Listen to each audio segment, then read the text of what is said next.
Shavua Tov, a gute Woche, and welcome to our program. This is the last broadcast before the wonderful Yom Tov of Pesach. And we will start, as we do every week, with a customary story. So this week it's going to be concerning the Yom Tov Pesach. And I remember years ago in the good days, I would do the Seder when I was a bocher very quickly, and I would get to the Rebbe's house before the Rebbe got there, and I would get a place behind the Rashag, so I would be able to see the Rebbe very well. And this is what I remember from the Sdorim that I saw. That firstly, the way the Rebbe did the Morer. There was a plate of morer on the table, and he would take a big spoon with his right hand, a spoon that had a big mountain on it of morer, and he would put it from his right hand into the left hand, and he would do it once, and then a second time, and then a third time. Then he would squeeze it very, very strongly so that the juice would come out. And it's known that the juice, that's the strength of morer, but the Rebbe squeezed out all the juice. And then he would make a bowl out of it, and then he would use that for morer, with a piece of hot morer. And then he would do the same thing for chazeres, 3 times with his right hand into his left hand and squeeze it out and make a bowl, the same thing. For karpas, he used a complete onion, not a very large onion, around this big, and it was on the kaila with a shell. It was like a golden shell, and that's what they used, a complete onion. And that's because the halacha is that if you have to make a bracha not on a prusa but on a shleimo. I heard that there was a controversy whether he would knock the egg or not. Well, I saw it myself that he did knock the egg on next on his left was the chair on which on that chair there was a cushion. It was a pillow. So he knocked the egg on that chair, and that I saw myself. In those days, there was a shisele from Alter Rebbe. There was a silver plate that was there from the days of the Alter Rebbe, and everyone, when they served the soup, everyone took 3 spoonfuls of soup from that shisele into their own soup. The Rebbe was the first one, so the Rebbe took 3, and then a little, and another one, very, very little, 3 full spoons, and then the 4th was very little. So the Rebbe took 3 in a little bit. Everybody else took 3. That was the Seder. The way the Rebbe ate matzah, and I must tell you, you can probably say that maybe I was seeing things. Well, when the Rebbe ate the kazayis matzah, you saw Gilui Ashchina.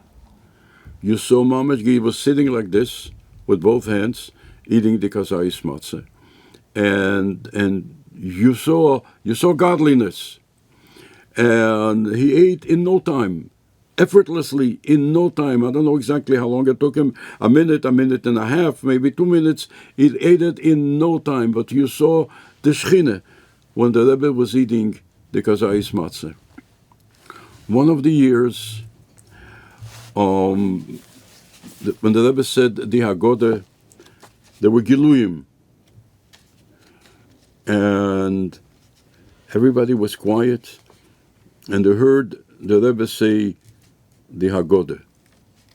The Nusach of what the Rebbe said the Haggadah went something like this: Heidu Lashem Kitev Ki Le'elom Chasdei Heidu Le'likei Ho'elikim Ki Le'elom Chasdei Heidu La'adeinei Ho'adeinim Ki Le'elom Chasdei Le'eisei Nifloes Gedelis Levadei Ki le'elom chasdei.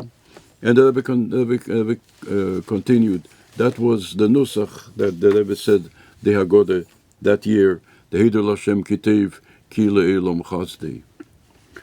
Behanagea to the Haggadah, when the Rebbe would come, he would open up the Haggadah, and he would look at every item, what it says in there, and that's what he would do. On the first Pisco of Avodim Hayinu, and it's interesting, Rabbi say, that many times the Rebbe would ask a father, Shein zugegredem teretz of the vier kashas.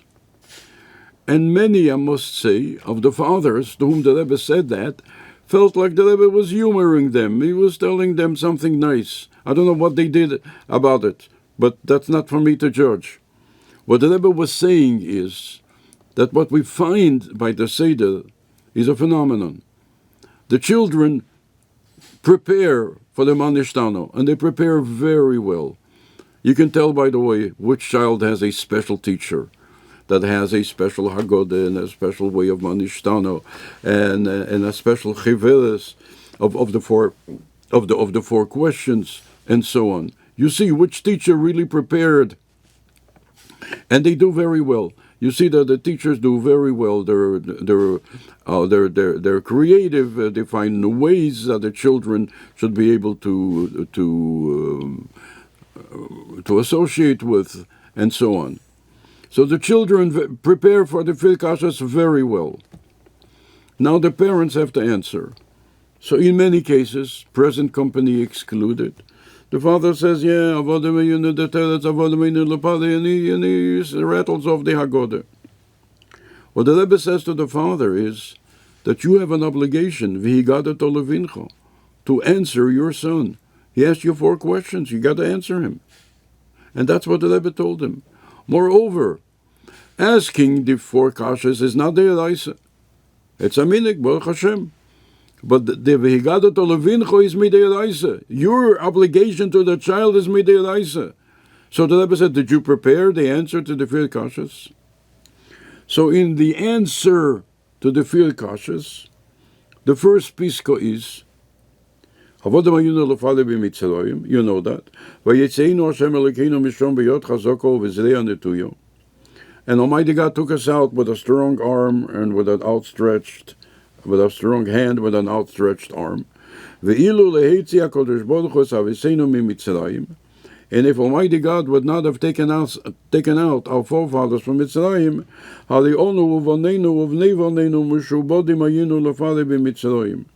then we and our children, our grandchildren, would be enslaved to Pali in Mitzrayim.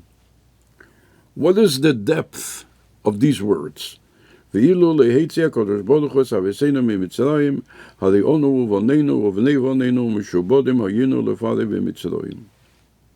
the depth? What is the Baal Haggadah trying to tell us? And the Rebbe explains. The father sits by the table, and there are 4 sons, and they're diversified, and they ask different kind of questions. Of course, there's the Chacham, and we all wish that our children would be Kulam Chachomim, all the children will be Chachomim, but that doesn't always work that way. There's also the Rosha, and the Rosha comes to the table. He does come to the table. He's not the 5th son who doesn't come. He does come, but he's very tough. And he says something like that, I don't understand all this. For 8 days, you are telling me that I have to eat this hard bread? I have to eat this for hard bread? And Dad, I have news for you. I and my friends don't even like this hard bread and this wine. We like pizza and beer. We don't like all of this. Now, you want to commemorate it, so maybe you do it one evening. But why are you doing it so much? For 8 days? When you're going to tell me something that happened thousands of years ago? Dad, this was a long time ago. Today we're the United States of America. Today we're free people, and either in the United States or any other place, it's different. You want to commemorate? Why 7 days? Why 8 days? So the father has to answer the son, however difficult it is. He has to give him a sufficient answer for his steine, that why are we doing this for such a long time? It would be enough if we do it for one evening. Moreover, Dad, this is something that happened to your great-great-great-great-grandfather. I don't know whether it really has something to do with me. I'm a free person. I'm not in Egypt. I'm free. Oh, I'm so free. Who knows? So the father has to give this child, however difficult he is, a sufficient answer.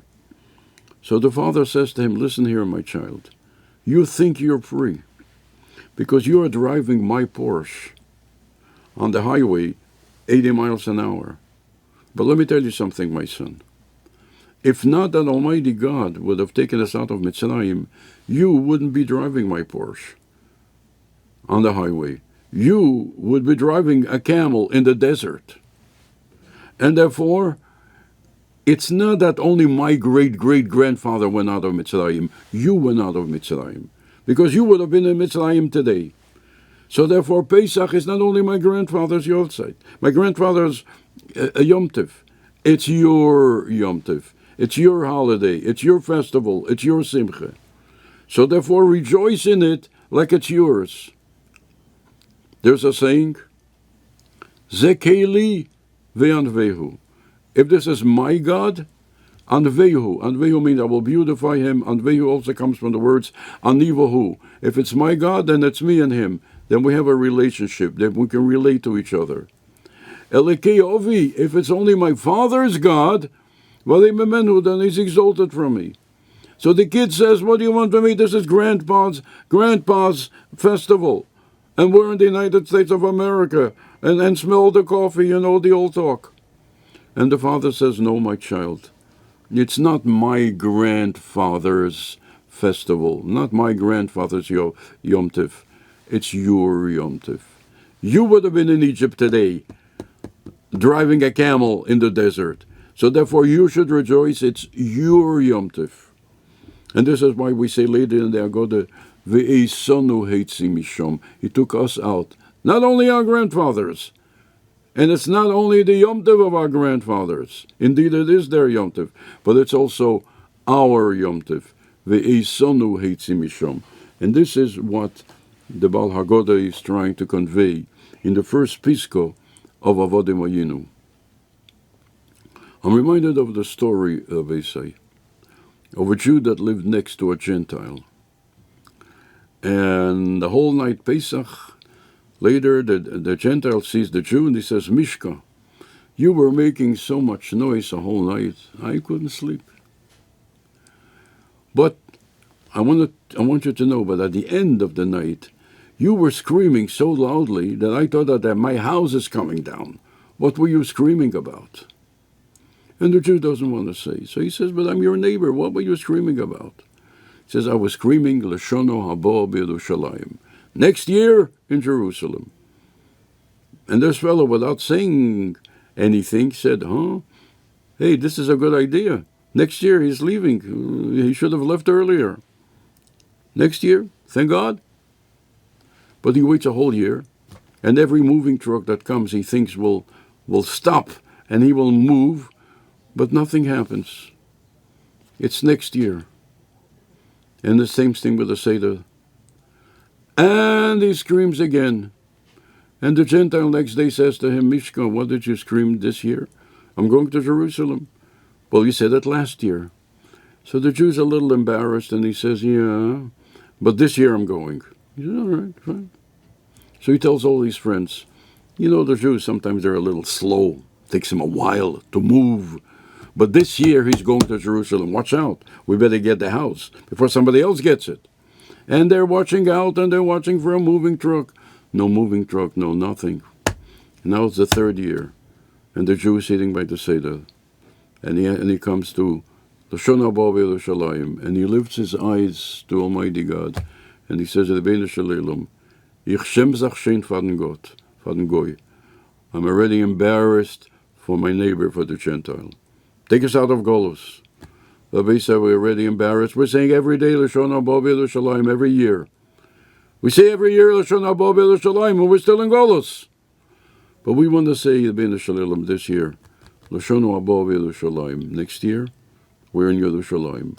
And the Rebbe Nishma Satan says it doesn't mean that we have to wait till next year. We'll be in Yerushalayim immediately, with the coming of Mashiach. And by next Pesach, we'll definitely be already in Yerushalayim. And as the Rebbe tells us, we're the last generation of Golus, the first generation of Geulah. And our generation will see with our own eyes the Geulah Ha'amitis Ve'ashlemo coming our way. ובגולה דידנו ושמחה וטוב לבובו וטיב הנירה והניגלו ולמטה מעשור הטפוחים ובחסד וברחמים ותקף ומיד ממש